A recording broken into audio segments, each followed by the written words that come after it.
Hello, AAT. This is section 1.1, Relations and Functions, our first section of this year.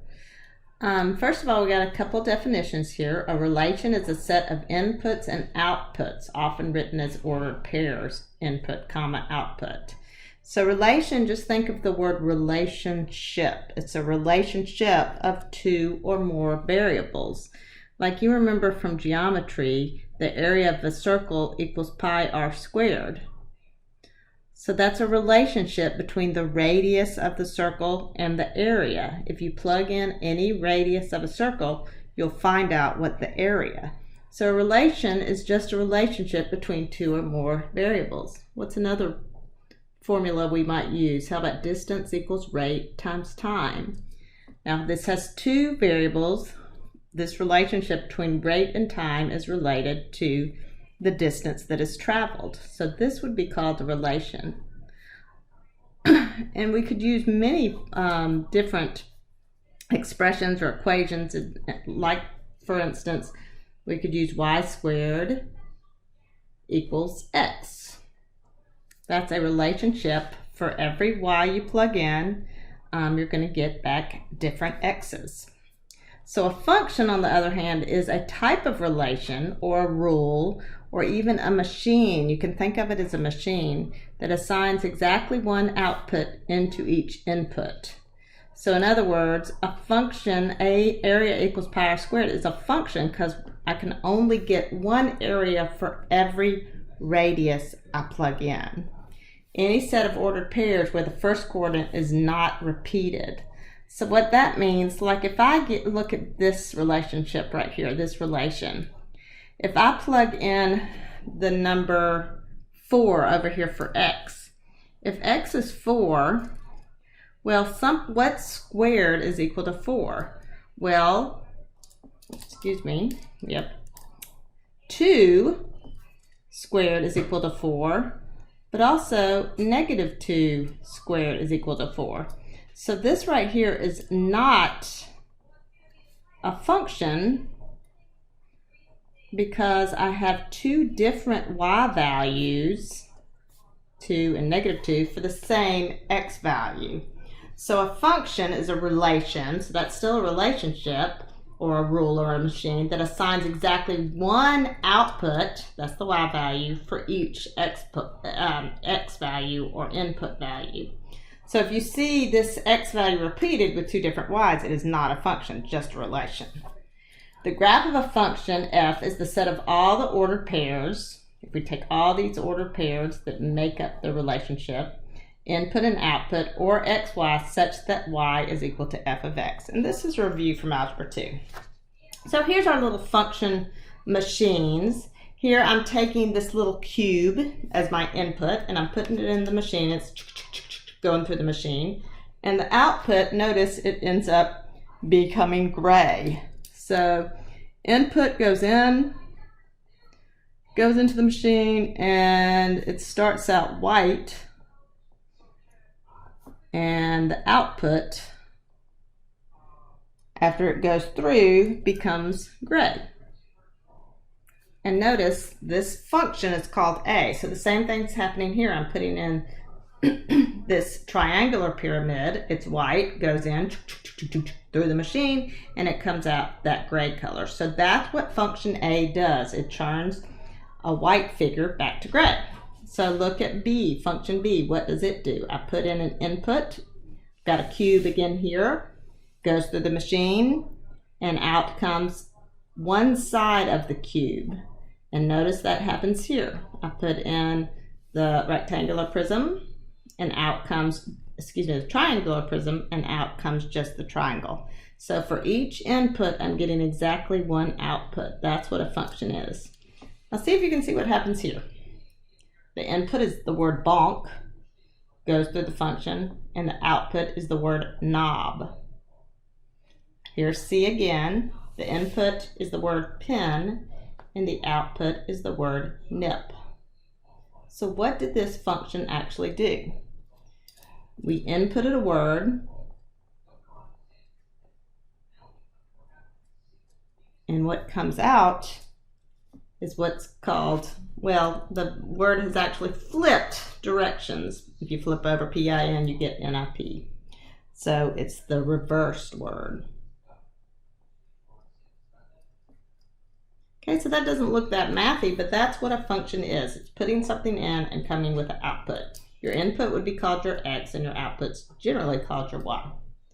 So each machine above reads an input and then produces a corresponding output, forming a unique pair in which the input is related to the output by some rule that the machine uses to operate. So right here we have the function f. I know it's f because I see an f on the machine. So pause the video a second and look at these relationships. What happens to a 10 that it might become a 29? Well, you can say, well, I just added 19. But the same thing happens here. And 1 plus 19 is not 2. So there must be another rule that 10 could give me a 29 and 1 could give me a 2. 6 could give me a 17 and 51 could give me a 152. 2 could give me a 5 and 0 would give me a -1. So you might have to think about it a little bit. But I can see if I took this input, what if I multiplied it by something? If I multiplied that input by 3, and then subtracted 1, I'd get 29.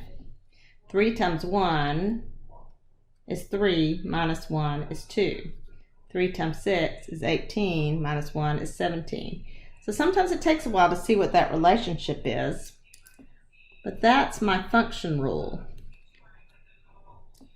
Or I could say f of x, the output, this is my y, or the output, would be the input value, which is x, times 3, which is 3x minus 1. So that's what's happening on that fraction. I'm taking the x value, multiplying by 3, and subtracting 1. So you just kind of got to use a little logic to figure out what's happening. So which of the following represents a function? So remember a function for each x, there can only be one y. This one is a function. This looks like the function y equals x cubed, the shape of that. But if I plug in the point 1, I'm getting out just one y value, 1. If I'm plugging in the point -1, I'm getting out just one y value, -1. So for each x, there's only one y. So yes, this is a function. Now here on the other hand, let's look where 1 is. If I plug in 1 here, I'm getting 1 point. This point is actually, I think this about 1.4. Excuse me. No, it's more than that. It's about 2 point. It looks like about 2.8. Let's just guess approximately. But if I plug in 1, it's also giving me this value. So if I plug in 1, I'm also getting the -2.8. Now this is an approximate value here. I could find out exactly what it is. But the point is, if I'm plugging in an x value and getting 2 different y values, that is not a function. For each x, you can only get one y. So that's not a function. Here, C of f represents the temperature in degrees Celsius, and the input f is the temperature in Fahrenheit. This is the formula to get Fahrenheit into Celsius. So like if it's 32 degrees outside Fahrenheit, if you subtract 32, you get 0. And if you multiply it by 5/9, that would mean it is 0 degrees Celsius. So I can see by looking at this, for each Fahrenheit value, I'm going to get exactly 1 Celsius value. So yes, it is a function on this one too. There's only one y that you're going to get for each x. That's a linear equation, just an f there. Nothing squared, nothing square rooted. Okay, D, input. If I input, these are my x's. Outputs are my y's. But I got a problem here. If I input x, I get a 3. And then if I input x of 9 again, I get a -3. I should not get 2 different y values for the same x value. That's a problem. And it happens again here. For 25, I'm getting 5 and -5. Similar to what happened in this relation up here. So If you see the same x value repeated with two different y values, same x value repeated, two different y values, it's not a function.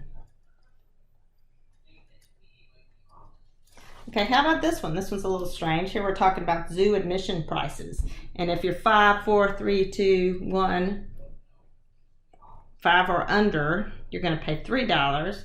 Ages 6 to 12 pays $6. 13 to 64, $12. And 65 and over only have to pay $6. That's a nice deal. So is this a function? Well, these are our x values, our input values, and your y's.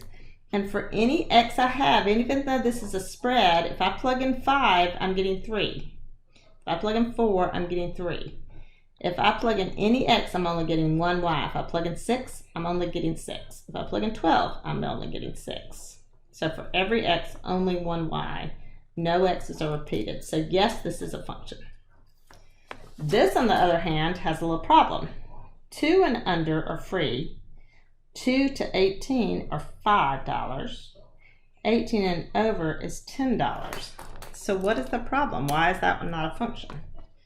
Well, because it says 2 and under are free, but then here's 2 again. Your x is repeated. So if I have a 2-year-old, I'm going to go for the price that's free, not for paying the $5. But for a function, only 1 y value for each x. And this is not a function because you have 2 different values for that age 2. And it happens again with age 18. If you're age 18, do you pay $5 or do you pay $10? That is not a function because that y value is repeated. Now write down in your notes what's actually going on so you really understand it. Okay, so